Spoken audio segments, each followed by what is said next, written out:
All right, Neve Campbell exits Scream 6 over a pay dispute. And this is very interesting because the first thing that comes to my mind when I saw this was that in the last 5 years, there have been a lot of discussions about the concept of strong female characters and how a lot of people today believe that the idea of the strong female character is like brand new and that it did not exist before. And the example most people give is Ripley from Aliens. That's the example most people give is like a strong female character from back in the day. To me, when example is back in the day for you, as for reference for the rest of us. Aliens was the 80s. So Thank you. So to me, I have a question. Go ahead. Do you think that that a final girl trope is a strong woman trope? She's very. Have you ever seen the movie Aliens? No, I haven't. Okay, well, watch it and then we'll talk. No, we're talking right now. Stop telling us to stop talking. I would have to explain the whole movie. It's not Final Girl. She's the star of that movie. It's not like she's in Scream. In Scream, I do believe that she grows to be an even stronger character throughout the films. Yes, I do. That is a good question. I mean, maybe the concept that, she's the last one to survive, I guess. But as the movies evolve, it becomes more than that because she's not the only character to survive. Other characters besides her survive. But she's the focus of these films. And one of the most constant or one of the most common things people would talk about is how she would end up being the bad guy in one of the movies eventually. Because after 5 movies of people trying to kill you, you live long enough to you what is it? You either see yourself die or you live long enough to become a villain or something. You either die a hero or you live long enough to see yourself become the villain. And she's kind of after 5 movies of people they killed your mom, they framed your dad, you've been attacked several times, you're the focus of 5 different serial killers' attention. You got nothing left. Nothing left. So the fact that she has not broken down and become that 5 movies. This is the 6th one. 5 different. Technically more than that because most of the movies. I swear he curates these topics knowing just I don't. what's gonna get. I don't. I have been trying not to say something. I was like, 6, Scream 6. Okay, so sorry, I'm adding something to my bank account. Okay, so the point is that this is an example. Sorry. This wench is just, we're supposed to suspend disbelief and believe that this girl is just walking around and serial killers are like, oh my gosh, it's her. Yes. Literally, yes. Yes, and it's awesome, and the movies are awesome. So it says... I would watch the first one, but... The first one... I don't got time. But how could you tell them apart from the other 5? It doesn't matter. You guys have to see the first one. No, I don't. That would be cool to review the first one on here, actually. If the first one was good enough to inspire 4 others. Yes, it was. 5. Okay, so it says... No, as we know, Hollywood doesn't care if it's actually good. They're just it made some money. Let's do it again, but weirder. That's what they're going to do here, and that's the problem I have with it. So it says, this is her quote. So this time he has a problem. This is her quote. She says, sadly, I won't be making the next Scream film. As a woman, I've had to work extremely hard in my career to establish my value, especially when it comes to Scream. I felt that the offer was presented to me did not equate to the value I have brought to the franchise.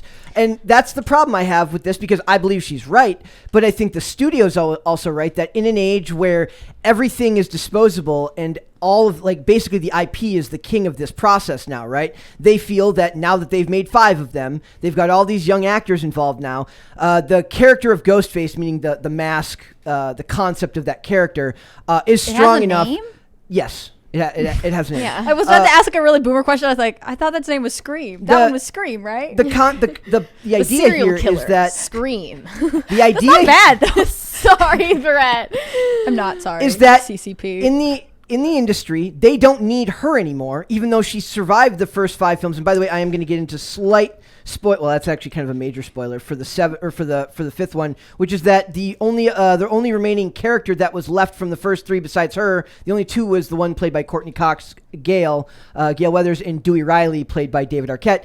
David, again, spoiler alert here. Isn't that where they met and then they got married? Yes, in the movie, and then divorced in the movie, and married oh my gosh, in real what life. if Neve Campbell leaves and we have Courtney Cox make a return? Well, she's in the last. No, I'm saying all 3 of them have survived all the way up through the first 5 movies. So it's I not a don't trope. understand this concept It's at all. not a trope of just her surviving. It's all 3 of them keep surviving, but she was the star of that movie, of the original, all the way up through 5.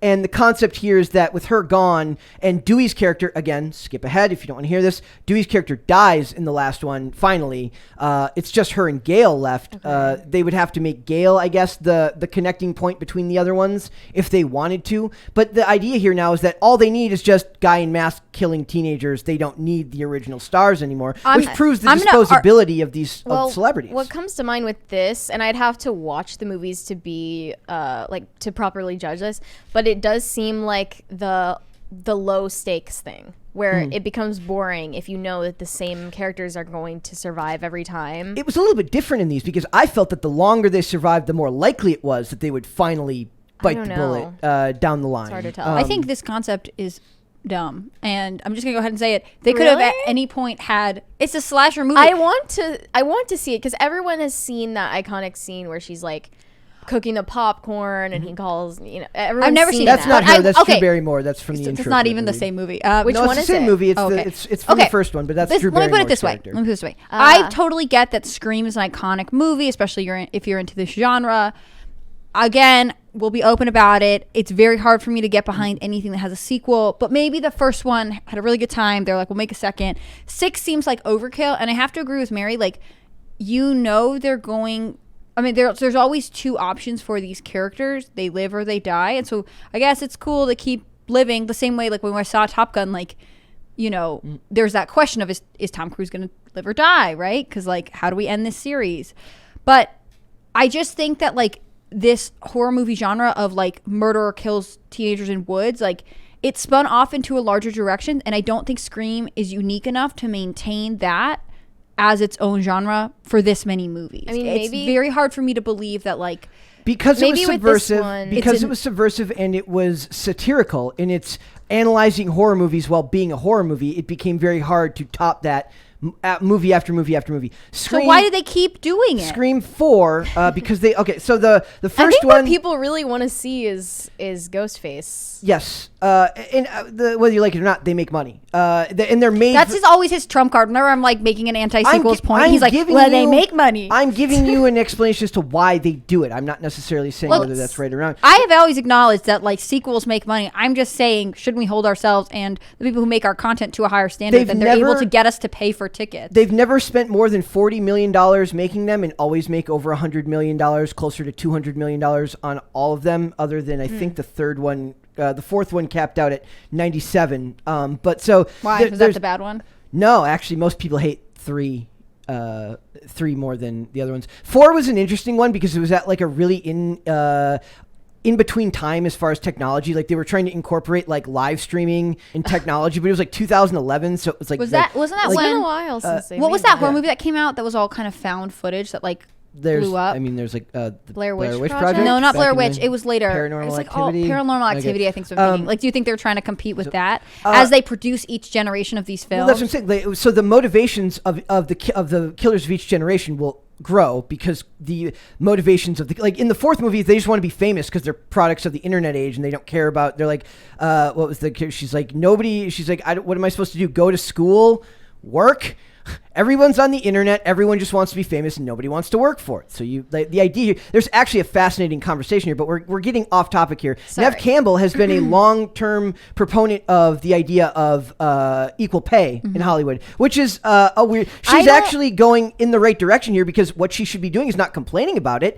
If you're like I don't know if we've really talked about it here, but the idea of the gender wage gap, the strongest component of that is for women is the lack of the ability or the lack of the desire to negotiate when they're up for contract renewals and stuff like that. They don't want to negotiate, so they don't take they're scared to walk away. I just don't like the angle that's like, as a woman, et cetera, when well, Hannah Claire, you weren't in the office yesterday, but if you were, you would have I was heard in the office for a minute. and I Dane left. like screaming up here about this Star Wars story. The stunt actor for Darth Vader and Kenobi publicly like released these NFTs that were his statements on how he's leaving the show because they underpaid him and they breached contract with him. He released them as an NFT. As multiple NFTs with like very like staggeringly high minimum bids, by the way. But yeah, and it wasn't because he was a woman. He just like he literally took a bad contract, and then when they also didn't follow the contract, they unfairly paid him even for the unfair contract. He didn't advocate for himself. Yeah. I think with like 15 different rehearsals that they didn't pay him for. Okay. It's like if you don't know how to advocate for yourself or negotiate for yourself, then you're not going to get paid fairly, and it doesn't have to do with whether you're a man or a woman. No, but, but what I'm saying here is that she's doing the right thing. If you think you're worth more than this, walk away. This could be a bargaining strategy. Yeah. So what I was going to say is, I think that Mary's right. This phrase of like, as a woman, it's important that whatever, like, I could throw that out. Like, I'm not, don't bring your feminism to me, please. I think it would have been stronger. And also, in a weird way, I think it would make feminists sound better if they stopped always pointing out the fact that they're women, right? If she had just said, like, I've been in this franchise for a long time, undertext or like subtext here being, you cannot make this movie without me because I am the one and only actress, or like I'm one of 3 that have survived. If she just said her pay did not bump very heavily for each, like the only 1 through 3 have her salary listed, and you'd think that with how much they were making, her pay went from like 1.5 million for the first one. I'm not sure if I believe that. I think she probably made a little bit less than that. She probably made closer to $1 million for the first one. The second one, she only made 3.5 million, and the third one only 4 million. 4 and 5 are not listed. The movie's never exceeded a budget of $40 million, but consistently brought in close to $200 million. But like, she should have been worth more than that, but she wasn't arguing for it, so now she's walking away. We don't know what she argued for, and I would argue that like if Courtney Cox is in the movie, she was higher star power than even David Arquette or her, right? Friends was like a huge deal. But what I would say is that like, cool girl, like if you don't think they were paying you enough, don't do the movie. That seems reasonable. That's part of like negotiating. Like you have to put on the table that you are not willing to do it, right? But and this article of her talking about this was from a while ago. The one about her talking about what she's worth is from a past one. The other quote, the general quote about her talking about, it's been a very difficult decision for me to move on. To all my Scream fans, I love you. You're always been extremely supportive of me. I'm forever grateful to you, blah, blah, blah. But what she's talking about here is if you remove the feminism angle to it, she's just saying, look, I'm worth more than this. Right. Okay. Every dude will do hold the on. same I really, thing. really, really want to finish my thought. The guys will say the same thing. They just won't mention being dudes. They will just walk away saying, I deserve to be paid more. Right. My final thought here, and I just want to get to it before we move on to anything else, is like, I could throw out the feminism. You know, if you just want to have it as a clean negotiating tactic, like I have brought value. I'm one of 3 actresses. This is the 6th. This will be the 6th one. You know, you can either have me at the rate that I want, or you could leave it. Yeah. That's fine. That's cool. What I actually wonder is if this is an indication that this will be the final Scream movie. If she said, you know, I want 4 times as much as you want last time, and they said, well, we don't think we're going to do this again. Like, it makes me wonder if she calculated the fact that, like, this has been, I don't want to say her meal ticket, but this has been one of her major projects for a long time. If she is willing to be really stubborn about it, because either she knows she's going to die in this movie, or she knows this is the end of the franchise. I don't see any indication that would be the end of the franchise. If the last one made money, the last one made what was it?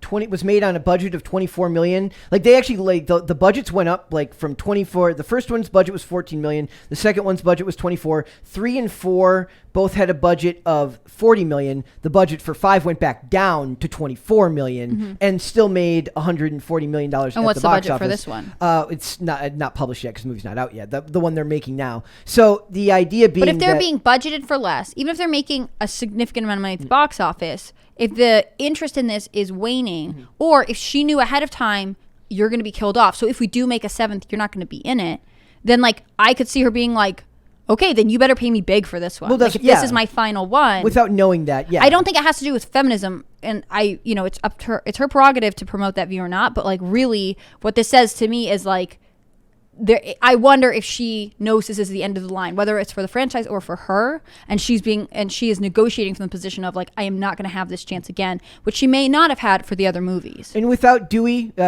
killing off a character in the previous movie, and you only have 2 of the main 3 now, she felt she had more bargaining power. Sure, like I said, the feminist part that she mentioned here wasn't from a recent interview. That's from an older interview. That's just, I'm just saying that she has assume that she's still operating from that. She has been an advocate for making more money, and I'm just saying she's following up, she's sticking by her principles, and she's walking away, which is what she should do if she doesn't feel that she's making the money that she should with the film. And there's already articles of fans who are not happy that she's not in it, but the sad fact is, as much as it feels like she should be totally important for it, if they've courted the new audience like they wanted, and if they have demographics that tell them that the audience for the new movie for 5 was significantly younger than the older audience, I don't know those numbers, then they might feel that they don't need her, that the character of Ghostface is iconic enough, they don't need her to make these movies anymore. Most people's horror movies do well anyways because they don't cost a lot to make, and people just like to go and get scared at the movie theater. I mean, you can say that IP is above all, and IP is what makes the money, but I feel like her face and they don't advertise with her face. They advertise with with Ghostface. Most of, I mean, I agree. Sure, like, but they usually do split campaigns. People keep coming back and expect her, and then when they don't see her, maybe they don't even know that that's why it is subverting their expectations, what they wanted out of it. I feel like it's going to affect the success of the movie.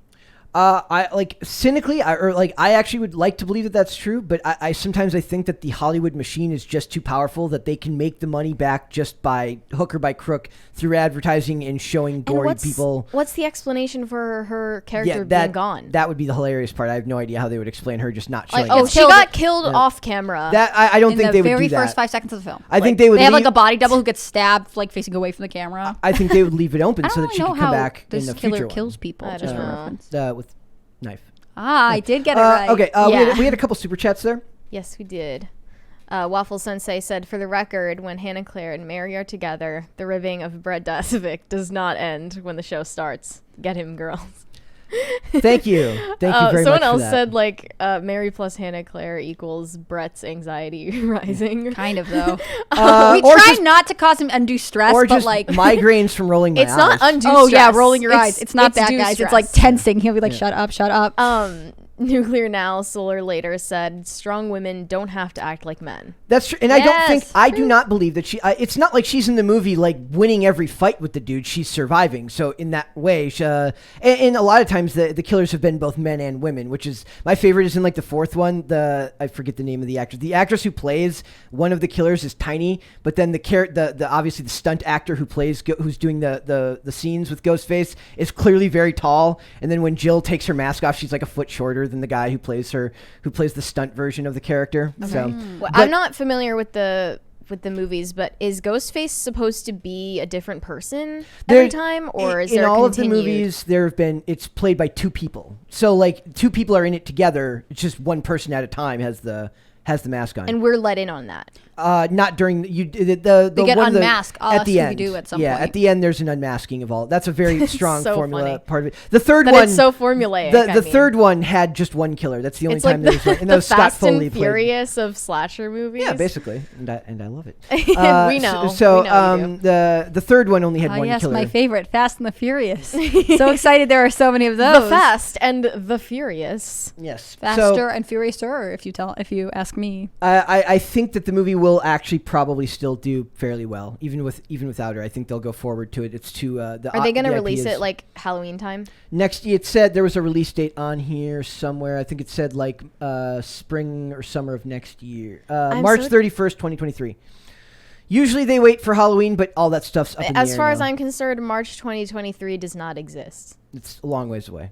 Yeah, who knows? I'll what's have gonna completely happen. forgotten about this by then. Well, what? You are not the world's biggest Scream fan? You do not want to wait for number 6? I would love to hear from you. This is one of those things where a lot of the channels that I follow were like, they imagine that nobody cared about this stuff anymore, and then they would make other videos and be like, look, these movies, these franchises from our childhood or my childhood have strong dedicated fan bases that show up, which is why the returns are consistent throughout all the movies. There's money to be made there, and I think with a mask as iconic as that, it's like I mean, they brought back I guess Halloween's not really a good example of that. You know but- what we should look up? We should look up what production and sales of that mask around Halloween have been like. Yeah. Like, because I bet, I mean, I get what you're saying. There's a strong understanding of it. And even like, I haven't seen that movie, but I know what the mask looks like, right? It's kind of part of our cultural canon at this point.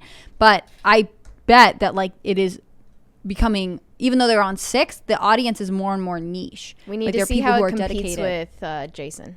Yeah, I feel like people might recognize the Jason mask more, or like, I can't think of like another mask killer. There was the Smiley one, right? You're also thinking of Halloween. Jason. I literally have no idea what I'm Jason thinking about. Voorhees, Freddy Krueger, Halloween, Nightmare on Elm Street. Mm-hmm. No.